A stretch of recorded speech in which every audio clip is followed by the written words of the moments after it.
ये है दिल्ली क्राइम मोर्चा news network. किस प्रकार महिला के चेहरे पर जो है क्या हालात हैं, किस तरीके जो इनकी मार पिटाई की गई है।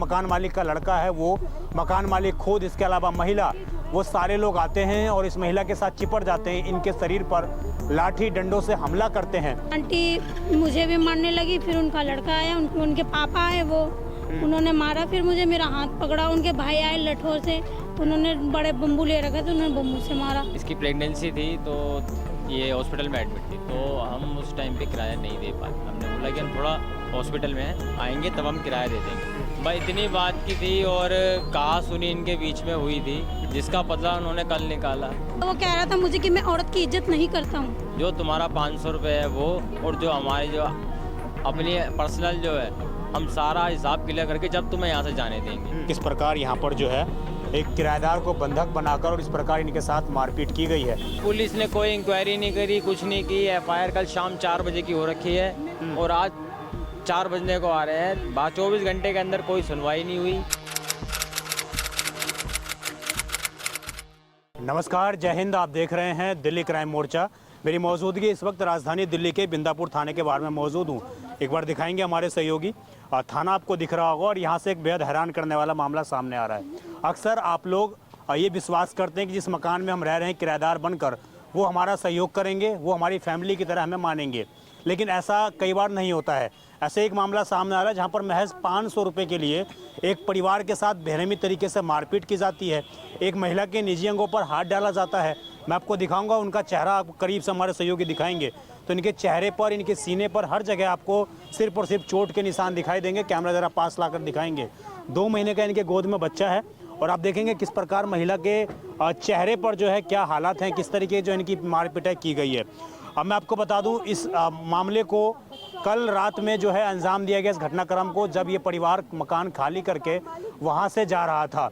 उसी दौरान मकान मालिक के जो लड़का, मकान मालिक का लड़का है वो, मकान मालिक खुद, इसके अलावा महिला, वो सारे लोग आते हैं और इस महिला के साथ चिपट जाते हैं, इनके शरीर पर लाठी डंडों से हमला करते हैं।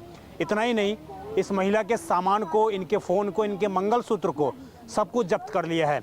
और आपको जानकर हैरानी होगी कि दिल्ली पुलिस महज तमाशबीन बनी हुई है। ऐसा मैं इसलिए कह रहा हूँ कि मैंने ऐसा ही संदीप से बात करी। वो ये कहते हैं कि हम दोनों पक्षों की बात सुन रहे हैं। इसमें भी भला दोनों पक्ष की बात सुनने वाली है?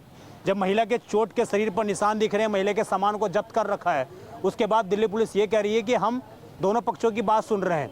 दूसरा पक्ष अपनी बात रख सकता है, लेकिन पहले पक्ष में ये दिख रहा है कि किस प्रकार महिला के साथ मारपीट किया गया है। ये पूरा मामला क्या है, जरा बात करते हैं इनसे। क्या नाम है आपका? मनीषा नाम है। मनीषा, कहाँ रहती हैं, क्या मकान नंबर है और क्या पूरा एड्रेस है, बताइए। पूरा एड्रेस नन्हे पार्क D20 राधा कृष्णा मंदिर, वहाँ रहती हूँ। वहाँ रहती हैं। क्या नाम है मकान मालिक का? विनोद चंद्रभान। विनोद चंद्रभान जी। ये इसका कितने गज का मकान है? ये इसका मकान तो नहीं मालूम मुझे कितने लेकिन गज कितने कमरे हैं किराए पर वहाँ? वहाँ कमरे 2 फ्लोर बने हुए हैं, 6 नीचे हैं, 3 ऊपर हैं। तो आप किस में रह रही थी? मैं ऊपर वाले में रहती हूँ, कितने सेकंड। समय से रह रही थी आप? मैं वहाँ पे, मुझे साल भर होने वाला है, अभी हुआ नहीं। 1 साल हो गया आपको हाँ। रहते रहते? जी, पिछले 2024 में आई थी, अक्टूबर में। कितना किराया है वहाँ पर? 4000 रुपये किराया है। 4000 रुपये किराया जी। है। अभी किस बात को लेकर किस दिन लड़ाई हुई आप लोगों की? मेरी लड़ाई नहीं हुई थी, आंटी आई थी ऊपर, बोली कि जो पैसे है वो दे क्या दो। नाम है आंटी का? आंटी का नाम नहीं मालूम मुझे। ऊपर आई वो? ऊपर आई वो, बोली पैसे दे दो, मेरा घर खाली कर दो। मैं बोली ठीक है, मेरा सामान बंधा हुआ है, मेरा तो आपको टेम्पो। बताया कि 3 महीने पहले कोई नोटिस जारी किया कि आप नोटिस दे रहे हैं, हम आप लोग ऐसे चले जाओ, कुछ एग्रीमेंट था आप लोगों का? नहीं, हमारे पास कुछ एग्रीमेंट कुछ भी नहीं बनवाया उन्हें। तो वैसे ही आप रह रहे थे? जी, वैसे ही रह रहे थे। तो उन्होंने बोला पैसे दे दो और मेरा कमरा खाली हो। मैं बोली आंटी मेरा सारा सामान बंधा हुआ है, मैं कल ही बांध दी थी, अब चिल्लाओ मत, ठीक है? और जो आपका सामान, जो भी पैसा वो मैं आपको दे दूंगी, ठीक है? और उनकी लड़की आई नीचे से, उन्होंने कहा मेरी माँ पे तू अकड़ के बात क्यों कर रही है, उंगली दिखा के क्यों बात कर रही है? उन्होंने मुझे मार दिया। लड़की ने? जी, कि लड़की ने। मैंने मारने की कोशिश की तो आंटी ने मेरा भी हाथ पकड़ा और आंटी मुझे भी मारने लगी। फिर उनका लड़का आया, उनके पापा आए, वो उन्होंने मारा, फिर मुझे मेरा हाथ पकड़ा, उनके भाई आए लठोर से, तो उन्होंने बड़े बम्बू ले रखे थे, उन्होंने बम्बू से मारा। डंडे से आपको मारा? हाँ, और आंटी और उनकी बेटी ने सबने मेरे बाल सब, मेरे हाथ सब मेरा पकड़े हुए थे। ये कल रात में सारा हुआ है? कल शाम को हुआ है 4 बजे। कल शाम को 4 बजे? जी और तभी आपने कंप्लेन कर जी, रखी है? तभी मैंने 100 नंबर पीसीआर बुलाई थी तो उन्होंने मुझे इंदिरा गांधी ले जाके छोड़ दिए थे कि अपना मेडिकल करवा के यहाँ आ जाना, तो मैं जहाँ जहाँ चोट लगी है मैं तो वहाँ वहाँ सामान कुछ दिलवाया उन लोगों ने? सामान नहीं दिलवाया, मेरा और मेरे आदमी को दोनों का फ़ोन छीन लिया था, तो सिर्फ मेरे आदमी का फ़ोन दिलवाया, मेरा नहीं दिलवाया। मैं बोलती रह वहाँ गई पर ना, पीसीआर गई तो उन्होंने वहाँ पर कुछ नहीं? पीसीआर ने बस इनका फ़ोन दिलवा के छोड़ दिया बस, बाकी और कोई सुनवाई नहीं। मतलब उनको जिन्होंने आपको मारा उनको बुला के नहीं लाए कि चलो नहीं हमारे बुला साथ? के, नहीं उनको बुला के नहीं लाया साथ, कोई नहीं आया वहाँ से। कोई आईओ गया आपके घर पे दोबारा? नहीं, कोई नहीं गया दोबारा। कोई नहीं गया। पुलिस ये कह रही है कि हमने दोनों पार्टी को बुलाया था कल।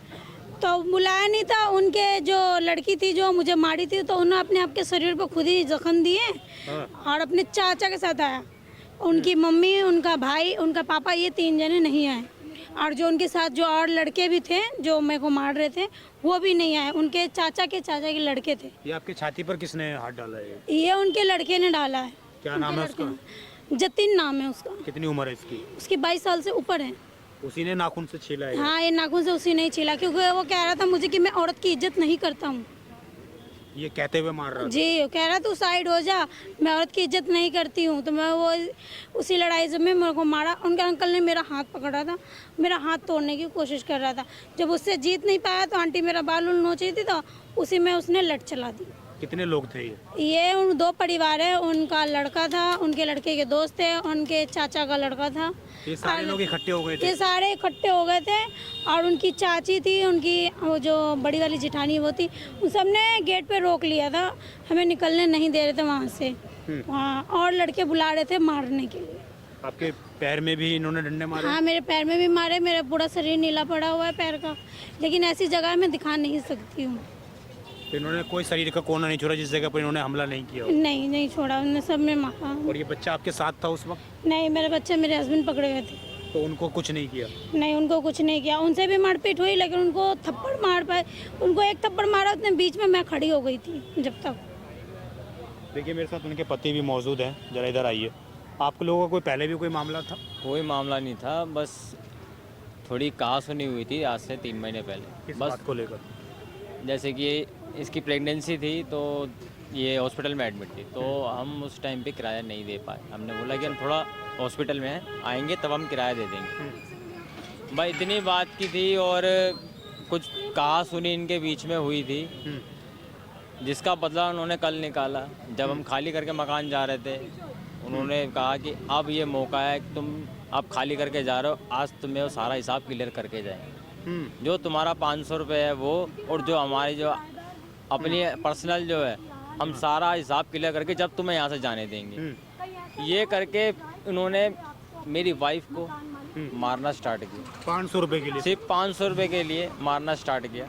मेरी वाइफ को बहुत मारा, चाटा मारा। फिर इस नीचे से 5 लड़के आए, 2 एक मकान मालिक और उनका भाई वो और उनके दोनों लड़के और 5 अज्ञात आदमी, सब ने मिलके मेरी वाइफ को नीचे ज़मीन पे लिटा के लाते, घूंसे, डंडे, हर चीज़ से मारा। इतनी चोटें इसके शरीर में आई है, आप हर जगह इसके शरीर पे नील पड़ा हुआ है। पुलिस क्या कहती है अब? पुलिस ने कोई इंक्वायरी नहीं करी, कुछ नहीं की। एफआईआर कल शाम 4 बजे की हो रखी है और आज 4 बजने को आ रहे हैं। 24 घंटे के अंदर कोई सुनवाई नहीं हुई, कोई एक्शन नहीं लिया गया, कोई अरेस्ट नहीं किया गया, कोई पूछताछ नहीं की क्या गई। नाम है जांच अधिकारी का? जांच अधिकारी का नाम है एसआई संदीप संदीप जी। अभी आपका सामान और आपके पैसे, आपके जो सब सामान मेरा वहाँ जब्त है। मेरी वाइफ का मंगलसूत्र, लड़ाई झगड़े में वो मंगलसूत्र उनमें से किसी एक ने वो मंगलसूत्र उसका निकाल लिया। जिस फ़ोन से इनने वीडियो बनाई थी वो फ़ोन भी इसका छीन लिया गया। मतलब जिस फोन में सबूत थे उस फोन वो सामान भी छीन लिया, फ़ोन नहीं दे रहे। और इसका जो मंगलसूत्र था वो मंगलसूत्र 3 ग्राम का, सोने का 3 ग्राम का था, उसकी फ़ोटो भी मेरे पास है। वो मंगलसूत्र भी इसका छीन लिया।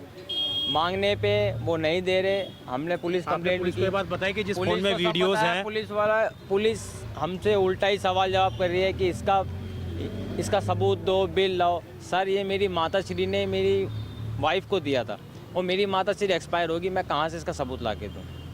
मतलब फोन जो आपने बोला कि इस फोन में सबूत है, आपने पुलिस को बताया कि? सब बताया। पुलिस वाला जिस टाइम पीसीआर हमने कॉल की थी, हमने पुलिस पीसीआर कॉल को बोला था कि हमने दोनों फ़ोन इन्होंने हमारे छीन लिए।